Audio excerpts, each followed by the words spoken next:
స్వాతంత్రం వచ్చిన తర్వాత భారతదేశం ఎంబెలం చిహ్నం ఏంటి? సార్నాథ్ స్తూపం పైన ఉన్నటువంటి 3 సింహాలు, తర్వాత అశోక చక్రం. మరి అది రాజరిక వ్యవస్థనే కదా. అవి చిహ్నాలు మరి భారత ప్రభుత్వం స్వాతంత్రం వచ్చిన తర్వాత దాన్ని మనం గుర్తించి దాన్ని ఈరోజు మన నేషనల్ ఎంబెలమ్స్గా మనం ఉన్నాం కదా, తీసుకున్నాం కదా. కాబట్టి రేవంత్ రెడ్డి గారు, యూ షుడ్ నాట్ టచ్.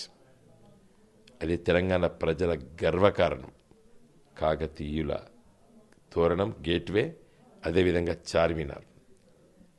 నాకు అనిపిస్తుంది ఆంధ్రోలు తెలంగాణ ప్రాంతాన్ని కలుపుకొని ఆంధ్రప్రదేశ్ ఏర్పడ్డ తర్వాత తెలంగాణ చరిత్రను కనుమర్చాలనుకున్నారు. తెలంగాణ భాషను, తెలంగాణ యాసను, తెలంగాణ వంటకాలని, తెలంగాణ వ్యవసాయాన్ని, తెలంగాణ చరిత్రను మలిచేయాలనుకున్నారు. నువ్వు మళ్ళీ అదే చేసే ప్రయత్నంగా అవపడుతున్నది. ఎందుకంటే తెలంగాణ ఉద్యమం లోపల మీ పాత్ర చాలా తక్కువ. ప్రత్యేక తెలంగాణ రాష్ట్రం కొట్లాడిన దాంట్లో మీరు లేరు. కాబట్టి మీకు ఇలాంటి ఆలోచనలు వస్తున్నాయి.